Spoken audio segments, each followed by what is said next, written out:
کہ جس سے کوئی ایسا کام سرزد ہوا ہو جس کی سزا اسلام میں قتل ہو. مثلا کسی نے زنا کی سزا سنگساری ہے، سنگساری کے ذریعے کسی کو موت کی سزا دینا ہو، یا فرض کیجیے قصاص کے طور پر کسی نے کسی کے باپ کو قتل کیا ہے، تو اسلام نے بیٹے کو یہ حق دیا ہے کہ وہ قصاص کے طور پر باپ کے قاتل کو قتل کرے. تو یہ دونوں، یا کسی گناہ کے نتیجے میں اس کی سنگساری کے ذریعے اس کو سزائے موت دینا چاہیں، یا قصاص کے طور پر کسی کو قتل کرنا چاہیں، دونوں صورتوں میں بتایا گیا ہے کہ انہیں چاہیے کہ سزائے موت پانے سے پہلے یہ غسل کریں، خود ہی اس طرح غسل کریں جس طرح ایک میت کو اس کے مرنے کے بعد غسل دیا جاتا ہے. یعنی یہ خود اپنی زندگی میں پہلے سدر کے پانی سے غسل کریں گے، جی، پھر کافور کے پانی سے، پھر خالص پانی سے. اس کے بعد جیسے میت کو دفن سے پہلے وہ خنوت کا جو عمل ہے وہ انجام دیا جاتا ہے، یا وہ جو 7 اعضاء ہیں جو سجدے کے دوران زمین سے لگتے ہیں ان پر کافور ملا جاتا ہے. تو یہ جس کو سزائے موت دی جا رہی ہو یہ خنوت بھی کرے، اس کے بعد پھر وہی کفن بھی پہنے، پھر جو ہے وہ اس پر حد جاری کریں گے، یا وہ قصاص لے گا جو بھی اس کا ولی ہوگا. تو اس کے بعد گفتگو کو آگے بڑھاتے ہیں. وقت ایک وقفے کا، میں آپ کو دوران مسئلہ ہی روک رہا ہوں، لیکن اسی گفتگو کو ہم جاری رکھیں گے.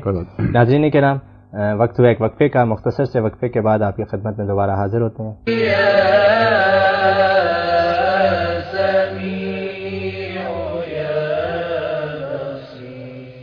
ناظرین کرام، ایک بار پھر آپ کو اپنے پروگرام میں خوش آمدید کہتے ہیں. اچھا قبلہ، آپ مسئلہ بیان فرما رہے تھے کہ جس شخص پہ قصاص کی یا زنا کی حد جاری کی جا رہی ہے وہ خود غسل کرے گا، وہ خود ہی حنوت کے عمل سے انجام دے گا اور کفن پہنے گا. اس کے بعد یہ آگے بیان فرما. جی، وہ تو عرض کر رہا تھا کہ زندگی میں یہ تینوں فرض انجام دیے جائیں گے. جی، ٹھیک ہے. اور پھر مرنے کے بعد دوبارہ یہ عمل کو دہرانے کی ضرورت نہیں ہے، بغیر غسل کے، مرنے کے بعد غسل دیے بغیر، مرنے کے بعد حنوت کے بغیر، اور مرنے کے بعد دوبارہ کفن کی ضرورت نہیں ہے. وہ یہ 3 کام جو اس کی موت سے پہلے انجام دیے گئے اسی پہ اکتفا کیا جائے. صحیح. اچھا قبلہ، مستحبات غسل اگر کچھ ہیں تو وہ بیان فرمائیے گا. جی، اور جیسے ہم نے عرض کیا ہے کہ احکام چاہے واجب ہوں یا مستحب، کوئی نہ کوئی اس میں حکمت ہوتی ہے، مصلحت ہوتی ہے. لہذا معلوم ہونا چاہیے سامعین کو اور ناظرین کو کہ ہم نے کیا کرنا ہے مستحب کے طور پر. صحیح.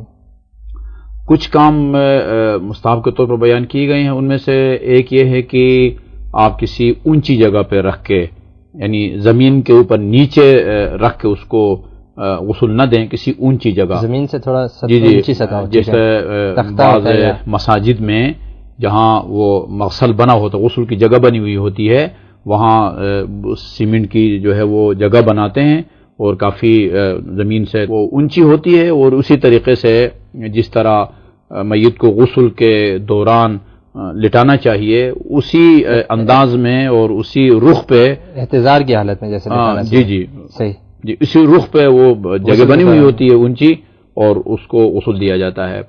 تو یہ پہلا عمل وہ اونچی جگہ رکھ کر اس کو غسل دینا ہے.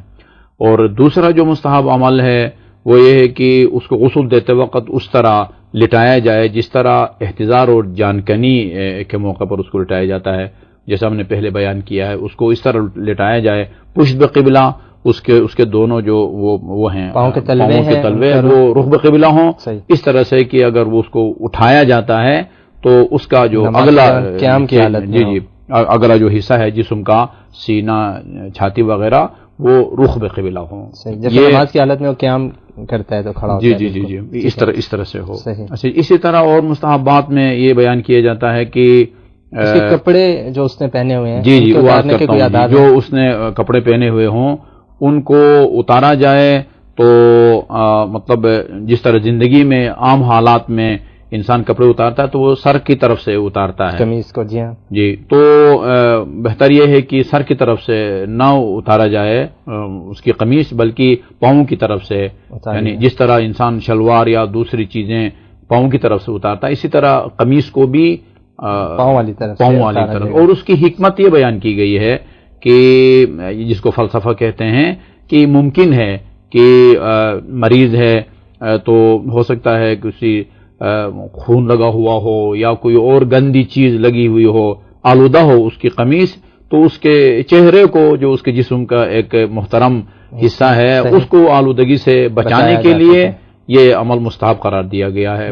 البتہ چونکہ ایک حکمت ہے، اب ضروری نہیں کہ آپ کہیں کہ ہم پہلے دیکھیں گے قمیص اگر آلودہ ہے، خون آلود ہے تو اس کو پاؤں کی طرف سے اتاریں، اگر صاف ستھری ہے تو اس کو منہ کی طرف سے نہیں۔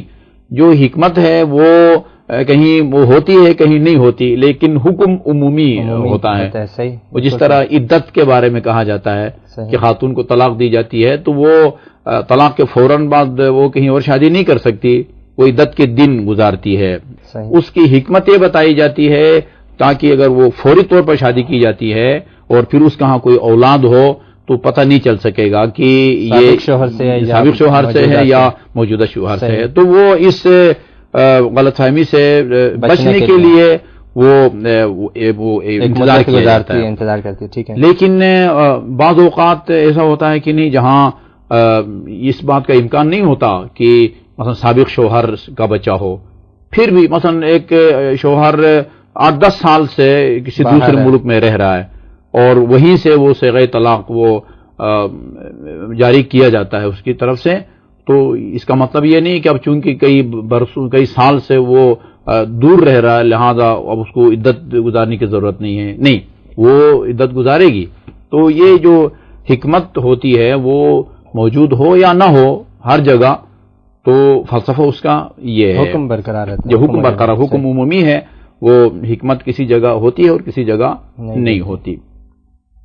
اسی طرح مستحب اعمال میں یہ کپڑے اتارتے ہوئے فرض کرتے ہیں کہ ٹائم زیادہ گزر چکا ہے، مشکل پیش آ رہی ہے، نہیں اتر سکتے، تو اس کو چاک کیا جا سکتا ہے کپڑوں کو؟ یہ اچھا سوال ہے، ہو سکتا ہے، جی بالکل۔ بعض اوقات ایسا بھی ہوتا ہے کہ میت جو ہے مرنے سے پہلے وہ مثلا اس کا جسم ہلکا پھلکا ہوتا ہے، کمزور ہوتا ہے اور وہ بیماری کے نتیجے میں وہ پھول جاتا ہے، تو وہ آسانی سے قمیص اتاری نہیں جا سکتی۔ وہ اگر اتارنا چاہیں تو اس کے گریبان کو یا وہ اس کو چاک کرنا پڑتا ہے، قمیص کو پھاڑنا پڑتا ہے، تو اگر پھاڑنا بھی پڑے تو بھی پھاڑیں اور اس کو اتاریں۔